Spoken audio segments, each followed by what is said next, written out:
Hello everyone, good morning, जय जिनेंद्र। तो आज संडे है। मम्मी पीछे, मम्मी जय जिनेंद्र कर लो। और आज वापस से संडे है और जैसा कि अभी तक आप मेरे लास्ट वाले ब्लॉग्स देख के समझ ही गए होंगे कि संडे होता है तो हम लोग स्टार्टिंग कैसे करते हैं। तो अगर जो नहीं समझे हो, जो नए हो मेरे ब्लॉग पर, तो मैं उन्हें बता दूं कि हमारे सागर में जो भाग्योदय है वहाँ मुनि श्री 108 समय सागर जी महाराज सत्संग विराजमान है। तो संडे को उनके प्रवचन होते हैं सुबह 8:30-9 बजे से। तो हम लोग हर संडे को वहीं जाते हैं प्रवचन सुनने के लिए। तो अभी तक तो मैं और मम्मी जाते थे और दर्श जाता था, पर आज हमारे साथ में न्यू मेंबर जा रहे हैं। तो और आज एक्चुअली में बहुत बारिश हो रही है, बाहर इतनी बारिश हो रही है तो हम लोग वैसे भी स्कूटी से नहीं आ सकते थे, तो आज हम लोग कार से जा रहे हैं और बस हम लोग ऑलमोस्ट भाग्योदय पहुंचने ही वाले हैं। सो बस वहीं जाकर मिलते हैं।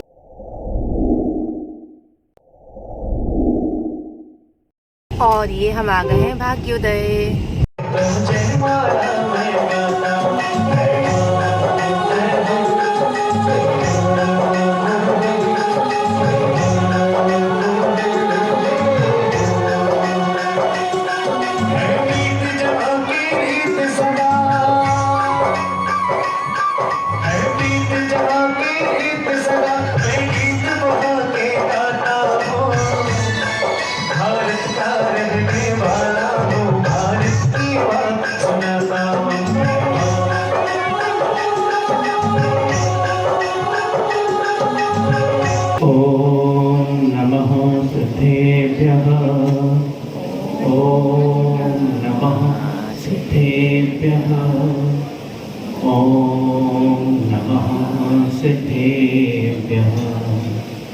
मंगलम भगवान वीरो मंगलम गौतमो गणी मंगलम कुंद कुंदात्यो जैन धर्मोस्तु मंगलम सर्वमंगल मांगल्यम सर्वकल्याणकारकम्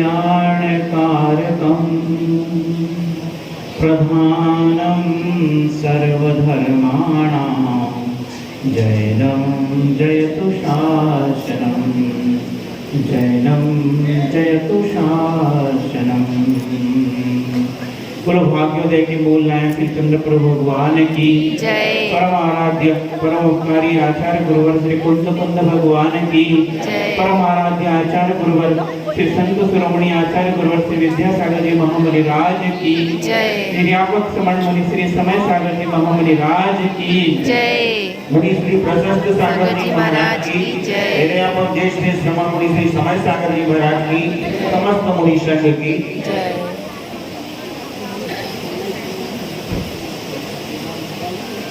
ऐसा मैं समझता हूं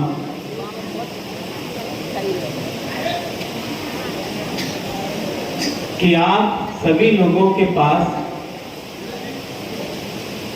समय को सूचित करने वाला यंत्र, समय सूचक यंत्र, जिसे आप क्या कहते हैं? घड़ी कहते हैं। ये लगभग सभी व्यक्तियों के पास है और जिनके हाथ में नहीं है उनकी जेब में घड़ी है, क्योंकि जेब में मोबाइल है और सबके मोबाइल में घड़ी तो होती ही है। और कुछ व्यक्ति ऐसे हैं कि हाथ में भी घड़ी पहनते हैं और जेब में भी मोबाइल रखते हैं, और एक नहीं 2-3 जितने भी जेब है सब में मोबाइल होता है। कहने का मतलब यह है कि सबके पास एक अथवा एक से ज्यादा घड़ी है और वो समय को बताती है, लेकिन कोई भी व्यक्ति सभा में क्या समय से नहीं आता। अहिंसा महाव्रत के पालन के लिए इस प्रकार 4 महीने नहीं, वैसे आगम में 2 माह का लिखा था, लेकिन आपके कल्याण के लिए, आपके उपयोग के लिए 2 महीना एक्स्ट्रा और दे देते हैं। सोचिए आप, वस्तुतः वर्षा ऋतु 2 माह की होती, मतलब 6 ऋतु आती है, 2-2 महीने सब ऋतुओं के बटे हैं, उसमें वर्षा ऋतु के 2 महीने हैं। लेकिन आगम में यह भी व्याख्यान मिलता है कि आज्ञा मिलती है कि दिवाली तक ही निष्ठापन होता है, तो 2 महीने या 1.5 महीने एक्स्ट्रा मिल जाते हैं।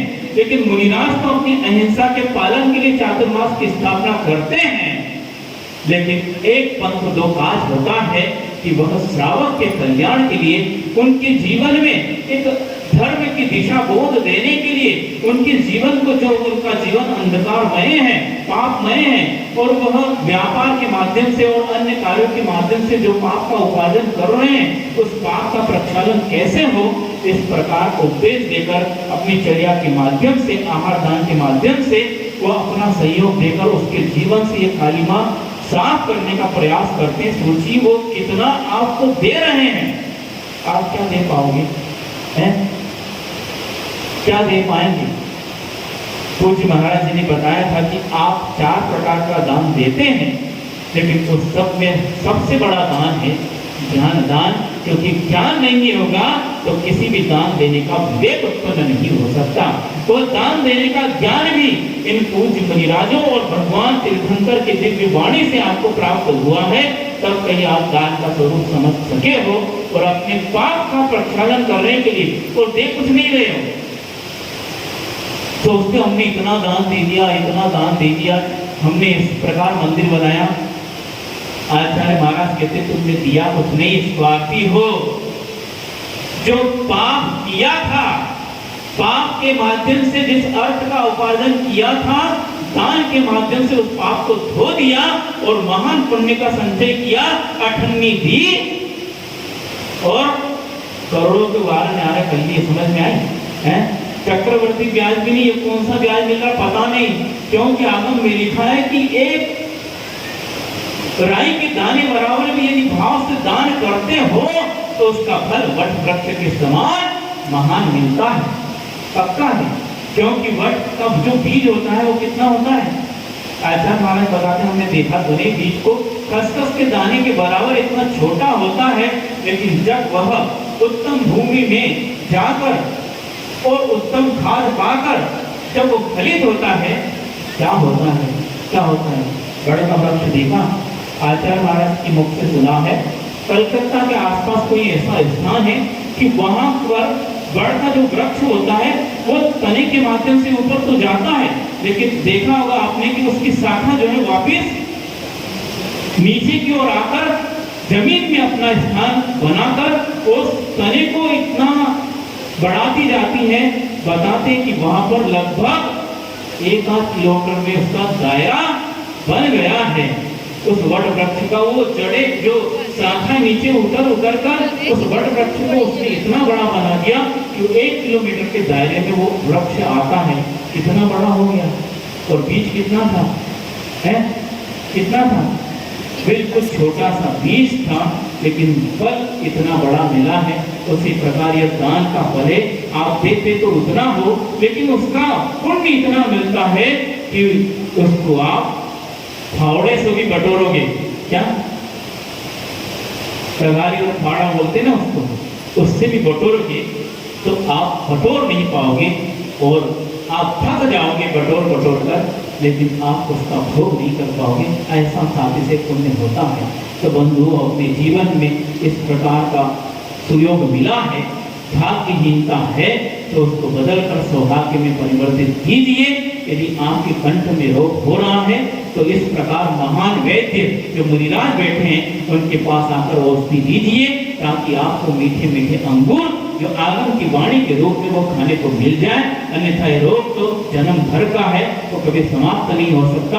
जब तक हम संसार में हैं तब तक ये रोग लगे रहेंगे, वे समाप्त नहीं हो सकते हैं। लेकिन संसार में भी रहकर जो व्यक्ति इन पंच परमेष्टि की शरण में ग्रहण कर लेता है, उस व्यक्ति वो व्यक्ति संसार में रहकर भी जैसे जल में भिन्न कमल है, कमल के पत्ते पर बूंद पड़ी रहती है, लेकिन वो वर्षों तक पड़ी रहे वो वैसी ही रहेगी, कभी वो पत्ते के रूप में नहीं रह सकती है, क्योंकि बूंद ने अपने स्वरूप को समझ लिया है, इसलिए वो पत्ते से कभी घुलती मिलती नहीं है। और ये पंच परमेष्टि आपके करीब आए हैं तो केवल इसीलिए आए हैं, अपनी आत्मा के स्वरूप को समझो और बहाने बनाना बंद करो। पानी तो कभी बंद होगा नहीं, होगा क्या है? और यदि आप ये सोचते हैं कि हमको धर्म सभा में जाना है इसलिए भगवान पानी बंद हो जाए, ये सोचना भी गलत है, क्योंकि आप कई लोगों के पेट पर कुठारा हाथ कर रहे हैं।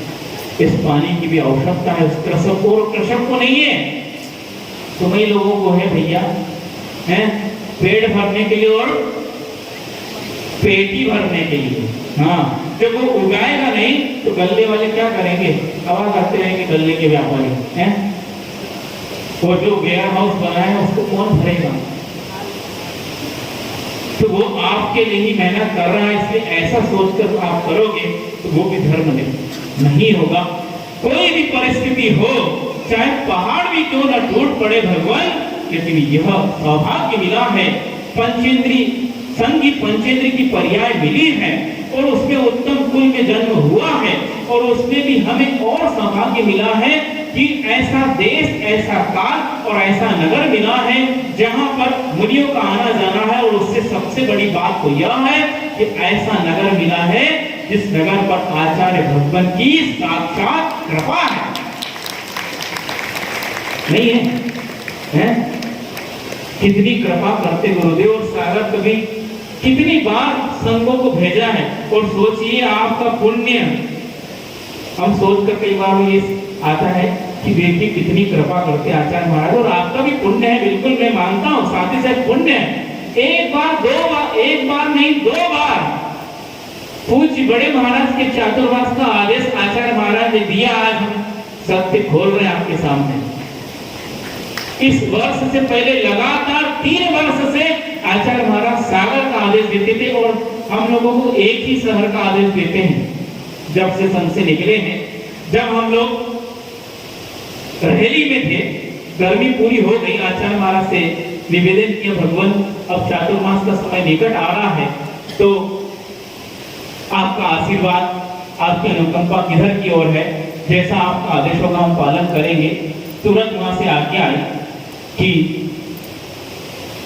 सागर नगर बहुत अच्छा है, धार्मिक वृत्ति के लोग हैं और बहुत बड़ा काम उन्होंने अपने जिम्मे लिया है, तो उन लोगों के लिए आपका चातुर्मास मिलना चाहिए। और सन 2019 का चातुर्मास यहाँ मिला था, लेकिन किन्हीं कारणोंवश, वही ना, भाग्य तो है लेकिन समय पर उसका उदय भी आना चाहिए बंधुओं। पुण्य पल्ले में होता है, लेकिन समय पर जो आ जाए वही क्रिया काम करती है, लेकिन समय पर आपका पुण्य उदय में नहीं आया, किन्हीं कारणवश वह परिवर्तित होकर कुंडलपुर की ओर चले गए। फिर ऐसा करते हुए पंडा आए और गर्मी का वहां भी लॉकडाउन में वहां भी निकाला, वहां के लोगों को नहीं मिल पाया सौभाग्य, क्योंकि लॉकडाउन में रहे उस वक्त तो कोरोना बहुत पीक पर था, तो वहां के लोग भी बहुत चाहते थे और आचार्य महाराज के पास कई बार गए। लेकिन सोचिए कि वहां पर भी, हालांकि वो भी पुण्य नगरी है, लेकिन सागर ने फिर माफ कर दिया, और उस वक्त भी आदेश आया कि आपको सागर चातुर्मास करना है। और हम संघ से, पूज्य महाराज जी संघ से ही सागर आ भी गए, लेकिन क्या भाग्यहीन को ना मिले। और अंकुर कॉलोनी से ही, और आप ही लोगों ने कई बार निवेदन किया कि भगवान यह शहर जो है कोविड की मार झेल रहा है, और इस शहर में चातुर्मास करना हम खतरे से खाली नहीं होगा। इस प्रकार आचार्य महाराज को आप ही लोगों ने निवेदन किया, और आचार्य जी ने उस वक्त उस चातुर्मास को पुनः टर्न करके बिना मारा इस प्रकार कह दिया, और बिना मारा से सुर्खी आया, और सुर्खी में भी यही आदेश मिला, अब तो सीधे सागर जाओ, अब उसको खाली नहीं रह सकते, क्योंकि उसका पुण्य पक गया। और पक गया तो कैसा पका है? अब तो महावीर जयंती छोड़ो, भगवान महावीर का निर्माण भी पांचों कल्याण के एक साथ इस प्रकार आप पर छप्पर फाड़ के मिला है। लेकिन ये छप्पर फाड़ के मिला है, इसको आप अपने सिर पर धारण करो, कहीं ऐसा ना हो सिर फूट जाए, हैं? बहुत अनुशासन से और बहुत उत्साह से इस समय का उपयोग करो, क्योंकि समय के सागर, यदि समय पर आप उपयोग नहीं करेंगे तो वो अपने समय से इस नगरी को छोड़कर भी चले जाएंगे। फिर केवल हाथ मलते रहना तो वह आपको समय का सागर मिलेगा नहीं। इसलिए समय की कीमत करना जानो आप, और उस समय की कीमत को करो। और जिसने समय का मूल्य नहीं किया, समय उसकी कीमत कभी नहीं करता। और जब समय पर आपको उसकी आवश्यकता पड़ती तो कभी आपके पास नहीं आता है। इसलिए आपके पास समय पर समय के सागर आ गए हैं, इसलिए समय पर उस समय का उपयोग कीजिए, तो आप अपनी समय अर्थात आत्मा को प्राप्त कर सकते हैं और आगम अर्थात समय के रहस्य को समझ सकते हैं। इतना ही कहूंगा। अहिंसा परमो धर्म की जय। महाराज की पूज्य मुनि श्री प्रसाद सागर जी महाराज की जय। मुनि संघ की जय।